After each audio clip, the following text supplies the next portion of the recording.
1장 20절에서 25절까지 말씀입니다. 우리 한 절씩 교독하겠습니다. 그들이 아침에 지나갈 때에 무화과 나무가 뿌리채 마른 것을 보고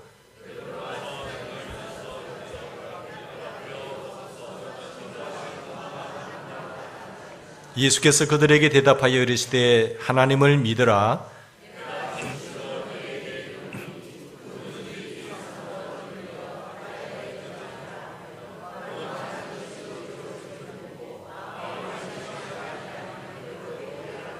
그러므로 내가 너희에게 말하노니 무엇이든지 기도하고 구하는 것은 받은 줄로 믿으라. 그리하면 너희에게 그대로 되리라.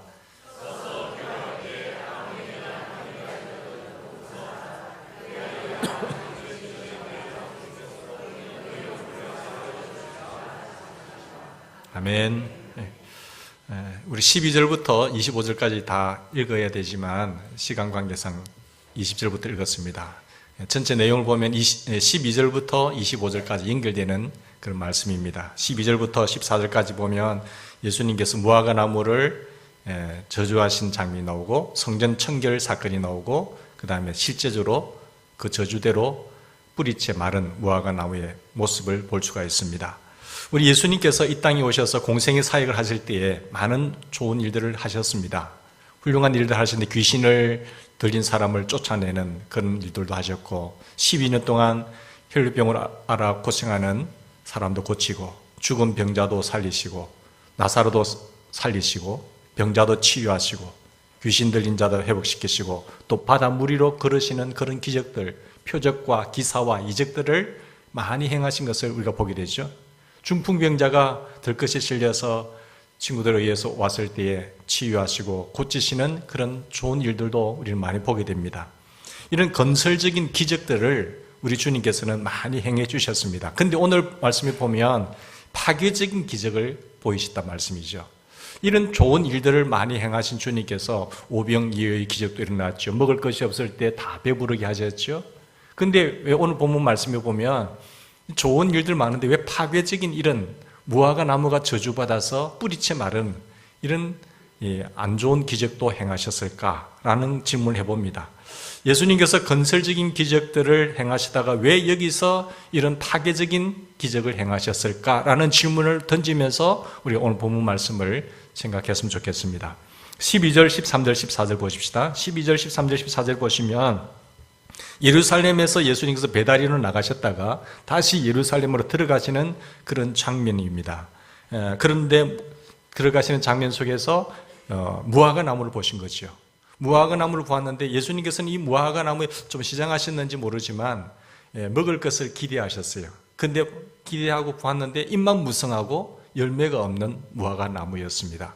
그 당시에는 좋은 열매를 구한 것도 아닙니다. 실제로 열매를 맺을 때가 아니기 때문에 그냥 작은 열매라도 있었으면 좋겠다라고 보았는데 작은 열매도 없고 잎만 무성하니 있고 열매가 전혀 없는 그런 무화과 나무를 보시고 주님이 실망하셨겠죠. 그래서 저주하셨습니다. 이때 이 말씀 14절 말씀 보십시다. 예수께서 나무에게 말씀하여 이르시되 이제부터 영원토록 사람이 내게서 열매를 따먹지 못하리라 하시니 제자들이 이를 듣고 있었어요. 그러면서 성전에 들어가서 성전 청결 사건이 일어나고 나오는 길에 20절에 보니까 아침에 다시 나갈 새에 무화과 나무가 뿌리채 마른 것을 보았더라라고 제자들이 놀란 거지요. 왜 예수님께서 이 무화과 나무에게 저주하셨을까요? 무화과 나무는 누굴까요? 무화과 나무는 이스라엘 백성들을 상징하고 있는 것입니다. 그 하나님의 택한 백성들, 이들을 상징하고 있죠. 예수님께서 무화과 나무를 저주하신 사건과 예수님께서 그 사이에 성전으로 들어가셔서 성전을 청결하신 사건과 그 다음에 그 말씀대로 이루어진 뿌리채 말라서 죽은 무화과 나무의 이 현실을 보면서 겹쳐 있지 않습니까? 사건이 겹쳐 있습니다. 그런데 예수님께서 무화과 나무를 저주하신 사건은 비유적인 행동입니다. 뭘 비유했을까요? 이스라엘 백성들은 구약의 택한 자들입니다. 연약하고 수요도 작고 좀 부족하지만 하나님께서 택하셔서 하나님의 뜻을 이루려고 한 그 백성들이죠. 신약의 성도들 하면 택한 자는 성도들이죠. 우리는 받을 자격도 없지만 하나님의 크신 은총과 자비하심으로 말미암아 우리는 은혜로 믿음을 선물 받아서 하나님의 구원받은 자녀가 된 것입니다. 근데 여기 보시면은 이 예수님은 입만 무성하고 실제로 열매가 없는 이스라엘 백성들 보세요. 하나님이 그들을 택하시고 뜻을 계획을 갖고 열매를 원하셨는데 입만 무성하게 하고 하나님의 말씀을 청종하지도 않고 따라가지도 않고 순종하지도 않는 자기 백성들을 보시고 안타까워하신 거예요. 저주하셨죠. 하나님의 백성이라고 하면서 열매는 맺지 않고 외식하고 형식에 사로잡혀 타성에 젖어가지고 이렇게 나아가는 그런 삶을 이야기합니다. 하나님 분명히 신명기 28장에 말씀하셨거든요. 내 말을 청종하고 내 말을 순종하고 지키면 이 엄청난 복이 내게 임하겠지만 네가 그렇지 하지 않으면 이런 저주가 임하게 될 것이다. 저주 이야기하셨거든요. 근데 이스라엘 백성들이 그 말씀을 잊어버렸죠. 좋을 때는 몰랐는, 힘들고 어려울 때는 몰랐지만 이제는 모든 것이 풍부하고 가나안 땅에 들어가서 잘 먹고 잘 살게 되고 좋은 집을 지고 살게 될 때에 하나님의 은혜를 잊어버리고 살게 된 것입니다. 근데 하나님 뜻하신 그런 열매를 나타나지 못하고 그냥 입만 무성하게 있으면서 있는 것을 보시고 저주하셨다는 것이죠. 마태복음 23장에 보면 예수님께서 이 종교 지도자들을 저주하신 모습이 나옵니다. 거기 보면 신랄하게 질책하시면서 화 있을진저 외식하는 서기관과 바리새인들이요. 늘 외식만 한 거죠. 실제적으로 그에게 어떤 열매, 원하시는 뜻이 세워지지 않고 외식하고 형식과 타성에 젖어서 체면상 이렇게 생활하고 있는, 종교 생활하고 있는 서기관과 이 바리새인들. 너희들은 보면 회칠한 무덤 같다. 겉으로는 회를 칠했기 때문에 아름답게 보였지요. 그러나 속에는 너희가 죽은 뼈와 지친 썩어져가는 그런 어떤 냄새들이 나는 그런 속에는 회칠한 무덤 같고 속에는 정말로 더러운 것이 가득 찼도다라고 예수님께서는 질책했습니다. 뿐만 아니라 23장에 보면 예루살렘 주민 전체를 향해서 예루살렘아 예루살렘아 선지자들을 죽이고 내게 파송한 자들을 돌로 치는 자여 하면서 그 예루살렘아 예루살렘아 보면서 탄식한 것은 그 도시를 이야기한 것이나 그 백성들, 예루살렘에 거주하고 있는 백성들이 지금 주의 종들을 선지자들도 죽이고 파송한 자들을 돌로 치고 하면서 형식과 외식하고 있는 이 모습을 보시고 주님께서 책망하시지 않습니까? 너희가 원하지 아니하였도다. 보라 너희 집이 황폐하여 버리진 바 되리라 라고 말씀을 하셨어요. 예수님은 그들에게 열매를 맺을 수 있는 기회를 주셨습니다. 이스라엘 백성들, 택한 백성들에게 열매를 맺을 수 있는 기회를 많이 주셨어요. 그런데 그들이 그런 기회를 붙잡지 않고 놓쳐버리죠. 괜찮겠지 하면서 설마 하면서 이렇게 자기들 중심의 삶을 살아가고 말았습니다. 그들은 여전히 열매를 맺지 않았습니다. 그들은 입만 무성한 무화과 나무 같았습니다. 예루살렘 성전이 부패됐지요. 예루살렘 성전만 부패됐습니까? 거기에 종교적으로 섬기고 있는 그 제사장들이 부패됐습니다. 뿐만 아니라 그 백성들마저도 부패되고 이렇게 된 상태죠. 그 부패에서 악취를 풍기는 이스라엘, 예수님은 저주하셨던 것이죠. 심지어는 하나님께서 그들을 세우셨는데 사람 지어서 한탄하셔서 한번 심판도 하시고 또 그들을 통해서 일을 하시고 아브라함을 태워서 그 백성들을 택하셔서 이렇게 하기를 원했지만은 그들이 하나님 뜻을 쫓지 않고 해도 북쪽 이스라엘은 아수르에 멸망시켜버리고 남쪽 유다는 70년간 바벨론의 포로로 잡혀가게 만들었거든요. 근데 그들이 돌아와서 또 회복해서 하다가 아버지의 뜻을 이루지 않고 열매가 없고 입만 무성하니까 우리 예수님 당시 왔을 때 보니까 지금 성전이 이렇게 부패된 겁니다. 성전만 부패된 것이 아니라 종교 지도자들 그리고 그 하나님의 백성들하고 외식하면서 이렇게 열매 없이 입만 무성하고 있는 모습을 보시고 예수님께서는 청결하신 그런 장면이죠. 사랑하는 여러분, 15절부터 16절, 17절 이하에 보시면 무화과 나무를 저주하신 이후에 예루살렘 성전으로 들어가셔서 성전 안에서 매매하는 자들, 돈 바꾸는 자들, 이런 사람들을 상을 엎으시고 화내신 장면이 나오고 있습니다. 아무나 상품을 가지고 성전 안으로 들어가는 것을 허락하지 않으셨죠. 예수님께서 그 온유하시고 인자하신 예수님께서 돌변하신 이유가 무엇일까요? 하나님의 집, 예배하는 집, 기도하는 집을 강도의 소굴로 만들었다는 겁니다. 그래서 인정하시고 그 온유하신 예수님이 화가 나신 말씀을 제자들이 보고 깜짝 놀란 거예요. 야, 예수님이 너무 충격이었던 것이죠. 야, 예수님이 이럴 수가 있구나. 충격을 받았던 것이죠. 예수님께서 왜 그런 행동을 하셨을까요? 하나님의 집에 와서. 예수님 이렇게 말씀하셨습니다. 17절 보십시오. 기록된 바 내 집은 만민이 기도하는 집이야. 예배하는 집이야. 하나님을 예배하고 하나님을 섬기고 하나님 예배하는 집인데, 기도하는 집인데 너희들이 강도의 소굴로 만들었구나. 기도하면서 하나님의 집을, 성전은 여러분 기도의 집입니다. 하나님 예배하는 집인 줄 믿으시기 바랍니다. 하나님의 임재가 강력히 역사되는 곳입니다. 이 하나님 예배 시간에 하나님 만나는 장소입니다. 하나님 만나야 은혜가 될 줄 믿습니다. 하나님 만나면 예배 드리는 가운데 치유가 일어나요. 예배 드리는 가운데 회복의 역사가 일어난다니까요. 내가 하나님 못 만나니까 은혜가 안 되는 것이. 하나님 만나는 사람은 그 씨가 떨어져서 30배, 60배, 100배의 결실을 맺습니다. 마귀가 그 씨를 가져가지도 않죠. 그래서 하나님 만날 때 기적과 표적과 기사가 지금도 나타나는 것입니다. 많은 사람들이 간증거리로 나타나는 것이요. 하나님은 지금도 살아계시고 어제나 오늘이나 영원토록 동일하신 분이십니다. 구약에만 역사하신 분이고 예수님 당시에만 역사하신 분이 아니라 지금도 부활하신 그 하나님께서 성령을 보내셔서 온 우주에 편만하시면서 시공간을 초월하시면서 주님께서는 다스리고 주관하고 있다는 사실을 믿는 것이 신앙 아니겠습니까? 우리는 이 예배 시간에 하나님을 만나기를 소망하셔야 됩니다. 그래서 토요일 되면 미리 준비를 하고 목욕도 하고 이 시간을 위해서 가장 준비하면서 나가야지, 그냥 오늘 됐다, 예배 시간이다 이렇게 나오면은 우리가 하나님 못 만나고 형식적이 되고 외식하게 되고 거기 다성해졌게 되고 체면상 드리는 그런 예배가 된다는 것입니다. 아벨처럼 드려지는 예배, 하나님이 받으시는 예배가 되기를 주 이름으로 축원합니다. 가인처럼 되면 안 돼요. 가인처럼 하나님이 받지도 않는 예배, 하나님 연락되지 않는 예배는 그는 능력이 없는 것입니다. 그런데 예배의 장소, 기도하는 장소 하나님의 집이 지금 6월절 제사를 드리러 가는데 많은 사람들이 멀리서 오잖아요. 근데 짐승을 다 잡아서 올 수가 없으니까 성전 가까이 가서 이제 물건을 바꿉니다. 재물을 돈을 주고 사서 하는데 그 웃돈을요, 교회에서 일하는 사람들이 10배나 받고 이제 파는 거예요.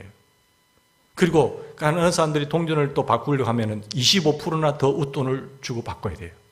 얼마나 타락했습니까? 안에서 이 모습을 주님께서 보신 겁니다. 하나님의 집에서 지금 벌써 거래가 가능하고 거래가 되고 여기서 이제 부패하는 모습이죠. 있을 수 없는 일들이 교회에서 일어나고 있는 것이죠. 요즘 현대인으로 바꾸면 또 다르게 바꿀 수 있지 않겠습니까?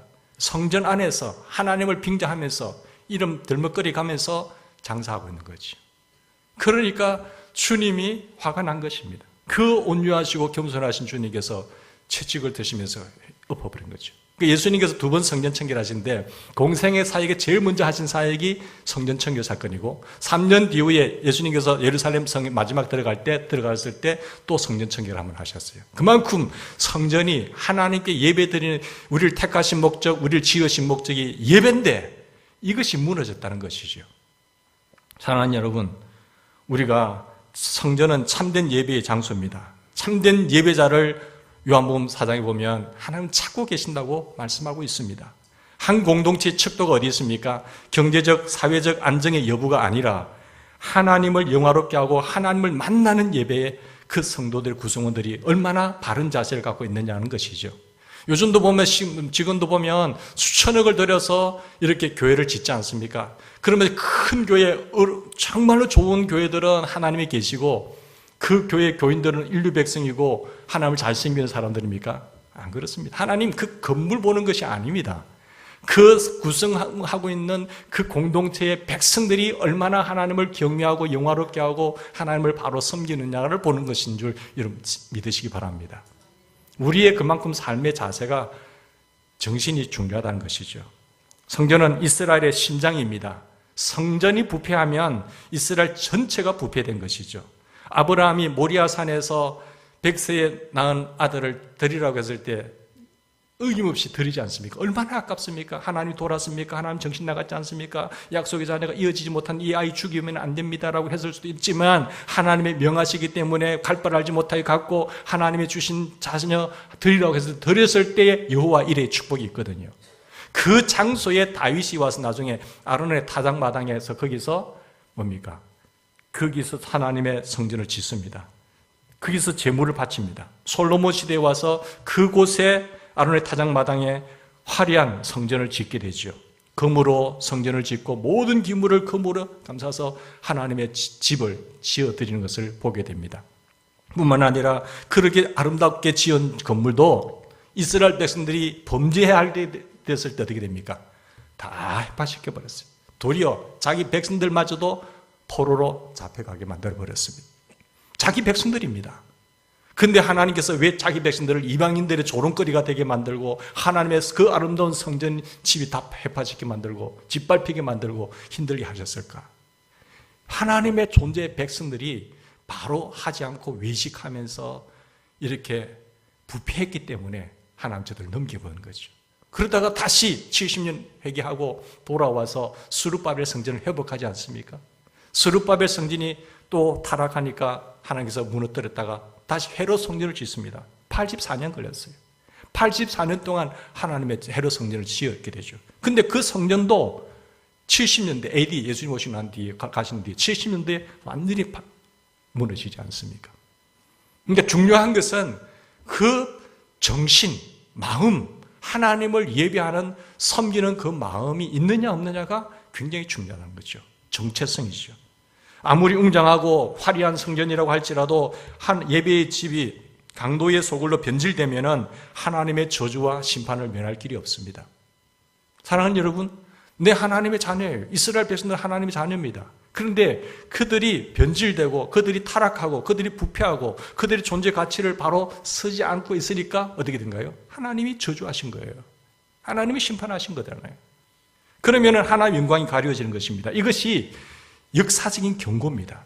자, 예수님 오셨습니다. 예수님 왔었을 때 또 보니까 또 그런 거예요. 지금 하나님의 전에서 예배해야 될 이들이 돈 거래하고 그 이권 챙기고 타락하고 부패한 겁니다. 그 예수님께서 지금 엎어버린 거예요.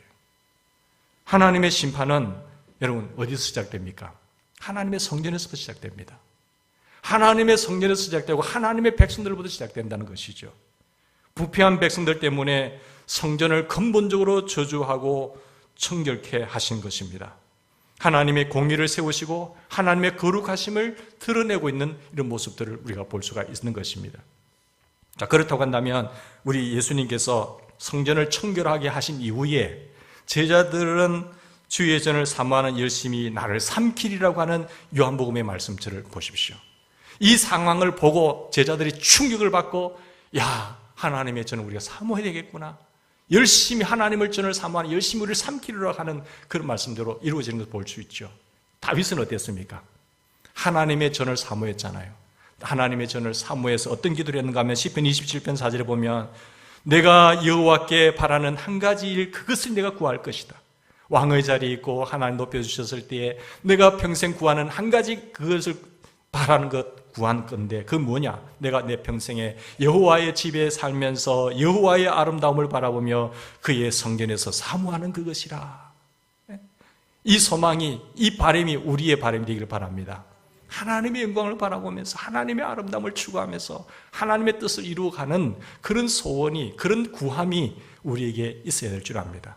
시편 65편 4절을 보면 이렇게 선언했어요. 다윗은 주께서 택하시고 가까이 오게 하사 주의 뜰에 살게 하신 사람은 복이 있나이다. 우리가 주의 집 곧 주의 성전의 아름다움으로 만족하리로다. 하나님의 눈이 있고 하나님의 마음이 있고 하나님의 집 여기서 너희가 와서 기도하면 내가 드리리라고 하신 말씀대로 하나님을 사랑하는 하나님의 전을 사랑하는 하나님을 예배하는 이런 본질적인 것을 사모하고 바라는 사람이 복이 있다라는 것이죠. 성전은 하나님을 사모하고 하나님을 예배하고 하나님을 만나는 예배의 장소입니다. 기도하는 집입니다. 성전에서 하나님을 예배하고 여기서 하나님을 만나면 하나님의 아름다움으로 만족하게 돼요. 여러분 근심 걱정 불안, 초조, 염려가 있습니까? 하나님 여기 와서 내가 기도하면 내가 들으라고 하셨어요. 내 마음과 내 눈이 있는 곳이라고 했어요. 여러분 걱정하지 마시고 주의 전에 와서 기도하여 응답받기를 바랍니다. 왜 걱정하세요?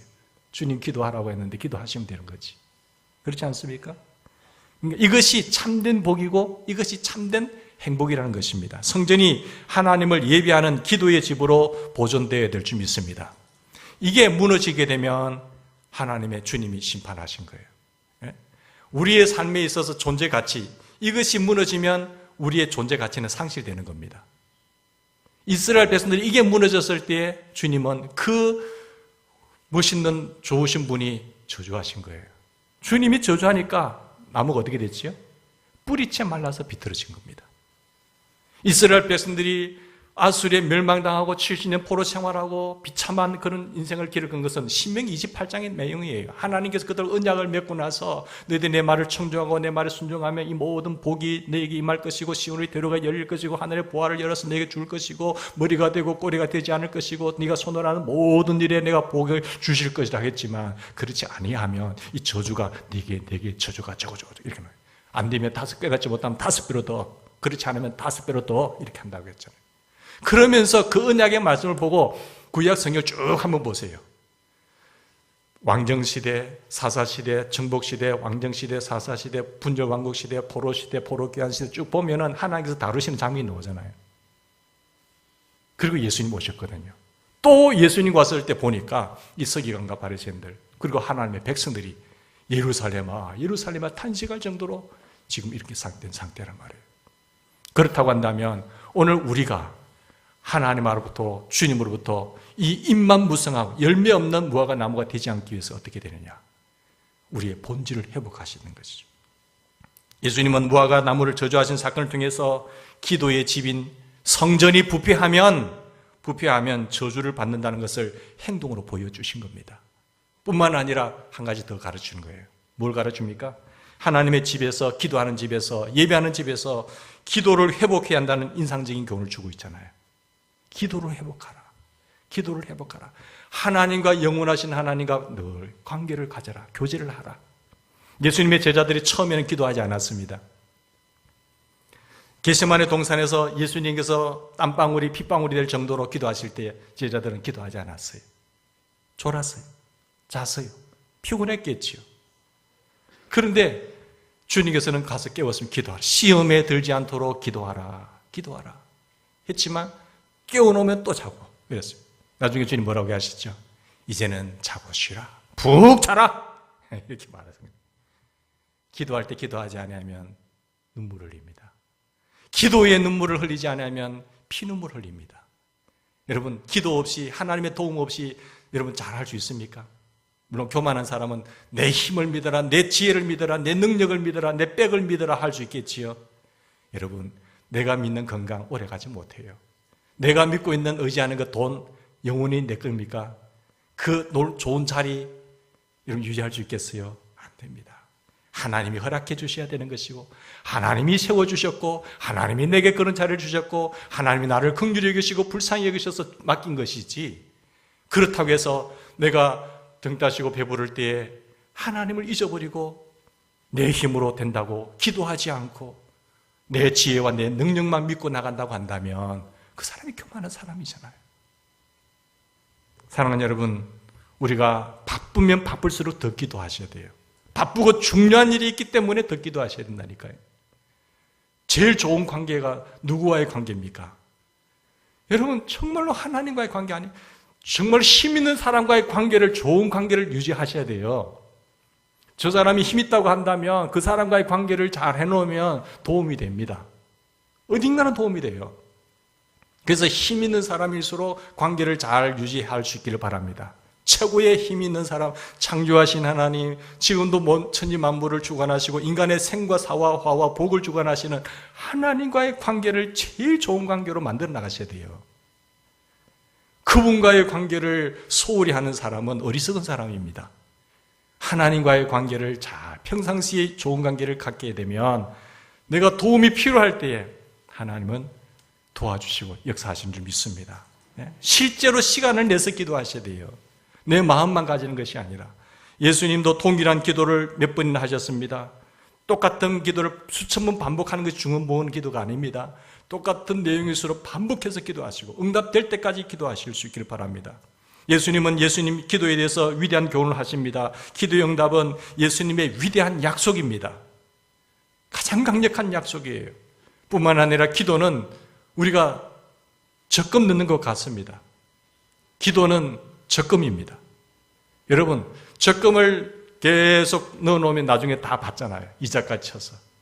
기도를 계속해서 쌓아놓으면 다 받습니다. 어떤 데 보면은 제가 저 사람은 참 그래도 신기하다. 근데 알고 보니까 부모님들이 할머니, 할아버지들 다 적금을 넣어놨더라고요. 근데 지금 다 타먹고 있더라고요. 그렇지. 그런데 지금 기도 안 해요. 적금 안 넣어요. 그러면 그 후손들 어떻게 될까요? 못 타먹어요. 자기는 타먹고 자기 자식들, 자녀들에게는 적금도 안 들어주고 그러면 좋은 부모는 아니잖아요. 기도는 적금입니다, 여러분. 하나님과 부지런히 넣고 심어놓으면 다 타먹게 되어 있어요. 하나님과의 관계를 최고 좋으신 분과의 권력 있는 사람과의 관계를 잘 유지하셔야 돼요.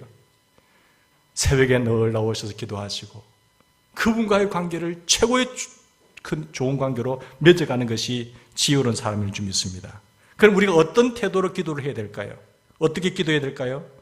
기도의 집에서 기도를 어떻게 할까? 첫째, 21절 보시면 여기 21절 뭐라고 말하고 있습니까? 베드로가 생각이 나서 표현하겠지요. 주께서 하신 일을 기억해야 기도할 수 있습니다. 기억해라는 겁니다. 생각이 난다는 것은. 주님께서 내게 하신 일들을 한번 곰곰이 기억해 보세요. 그러면 기도하지. 과거에 그럴 때 하나님이 이렇게 하셨지. 오늘도 염려와 불안 속에 두려워하고 걱정하는 것이 아니라 기도해야 되겠구나. 그러면서 기도하게 돼요. 기억력이 없는 사람은, 기억을 하지 못하는 사람은 기도하지 못합니다. 그래서 기억하라는 거예요. 신명기 8장 13절 이하에 보면 네 소유가 다 풍부하게 될 때에 네 마음이 교만하여 네 하나님 여호와를 잊어버릴까 염려하노라. 대부분의 많은 사람들이 풍부하게 되면 하나님의 은혜를 잊어버리고요. 기도도 하지 않아요. 교만해요. 여호와는 너를 애굽 땅 종되었던 집에서 너를 이끌어낸 여호와, 광야 길을 갈 때에 만나와 메르초라기로 먹이신 여호와, 길이 없을 때 길을 내신 여호와, 이끌어주기 표적과 기사로 인도하신 하나님, 단단한 반석에서 물을 내신 하나님, 이는 다 너를 낮추시며 너를 시험하사 마침내 내게 복을 주게 하려 하심이라. 그런데 그때 조심해야 된다. 뭐라고 말합니까? 그러나 네가 마음에 이르기를 내 능력과 내 손의 힘으로 이 모든 재물을 얻었다 할까 하노라. 네 하나님 여호와를 기억하라. 네 하나님 여호와를 기억하라. 그가 내게 재물을 얻을 능력을 주셨습니다. 기억하셔야 돼요. 하나님께서 우리에게 베푸르신 것을 기억하는 사람은 기도합니다. 걱정하지 않아요. 하나님. 그렇게 할 때에 우리가 하나님의 응답의 역사가 나타나죠. 하나님이 행하신 일을 잊어버리면 마음이 교만해서 하나님 없어도 살 수 있다고 합니다. 하나님 없이도 살 수 있는데 뭐 기도하느냐고. 하나님 없이도 살 수 있으세요? 그럼 기도하지 마세요. 교만하면 그 정도가 교만되면 난 하나님 없이도 이제 살 수 있어요. 내 능력과 내 지식과 내 돈과 내 체력 이 정도만 하면 하나님 필요 없어요. 기도 안 하죠. 기도하지 않는 사람은 교만한 사람입니다. 교만한 사람. 하나님 교만한 사람 제일 싫어하세요. 교만한 사람을 대적하세요.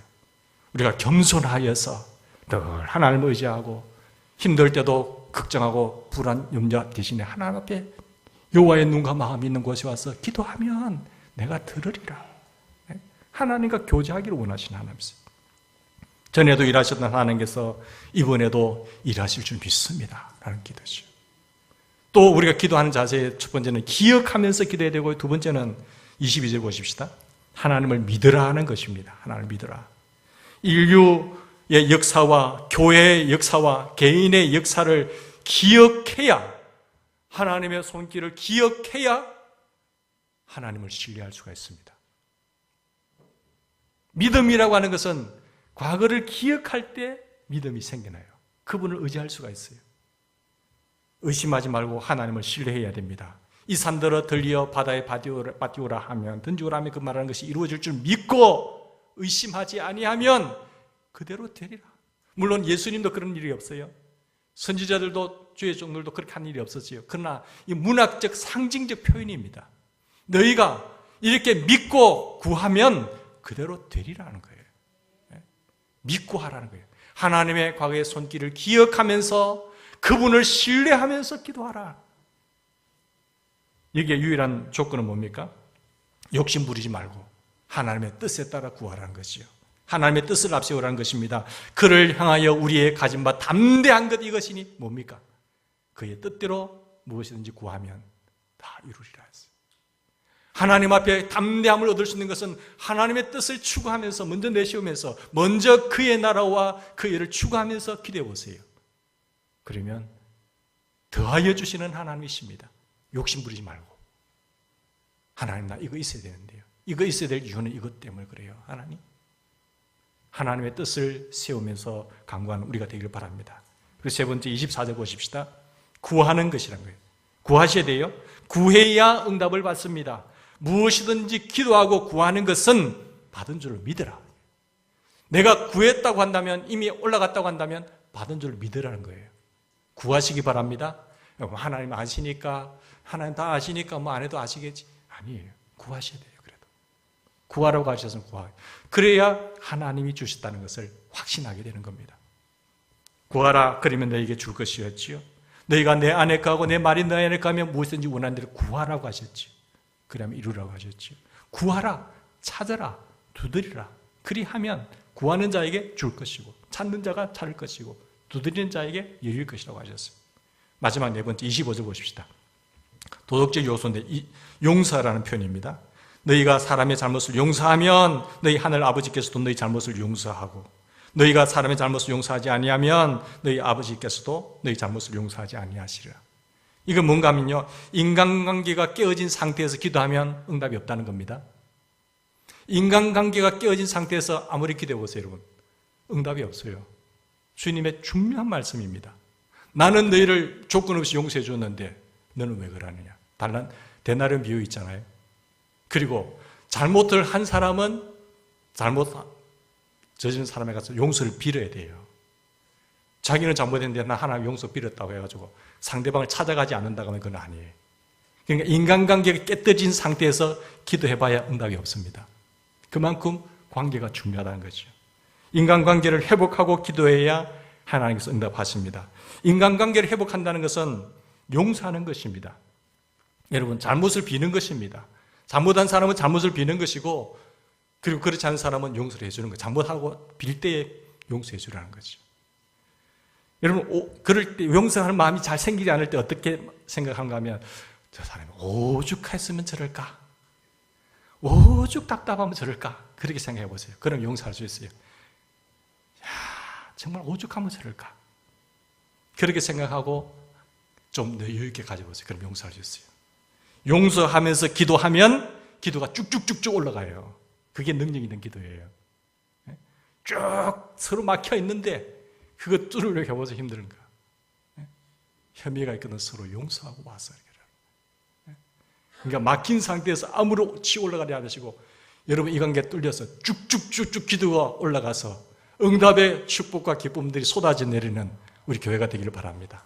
자, 예배 회복이 있어야 됩니다. 성전의 회복이 있어야 돼요. 내 삶에 있어서 무너진 부분 회복하셔야 됩니다.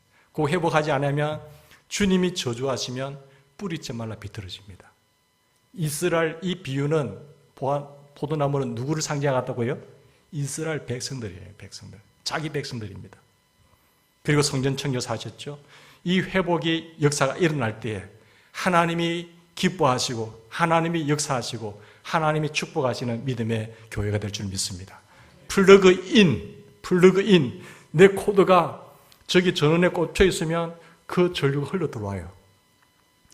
하나님과 접속하시란 말이에요. 하나님과 접속될 때에 계속 들어와요. 아, 목사님 저 배터리는 저는 10시간 가는데요. 10시간 지나가면 끝나는 겁니다. 충전해 주시란 말씀이죠. 나는 내 이능적이면은 하나님 필요 없어가 아니라 하나님과 접속하셔서 플러그인 하셔서 하나님의 능력을 공급받으시란 말이에요.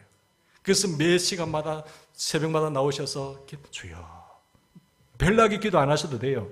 하나님 앞에 기도하면 주여, 아버지 죄 왔습니다. 아버지 나 이런 문제 있어요. 아버지 도와주세요. 10분만이라도 엎드려 있어 보세요. 하나님의 능력이 흘러 들어갑니다. 왜? 접속이 됐기 때문에요. 접속, 플러그인, 하나님과 접속하시란 거예요. 이것은 우리에게 주신 하나님의 놀라운 자녀의 특권입니다. 근데 교만하면 접속을 안 해요.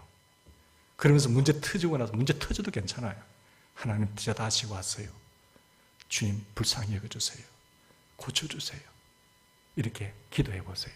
하나님은 나가 돌아오기를 원하시고 교제하기를 원하신 하나님이신 것을 믿고 플러그인 하셔서 승리하시고 하나님의 축복의 물줄기가 우리의 교회를 통해서 여러분의 손길을 통해서 계속 흘러갈 수 있는 믿음의 교회가 되기를 주님으로 축원합니다. 같이 기도하시겠습니다.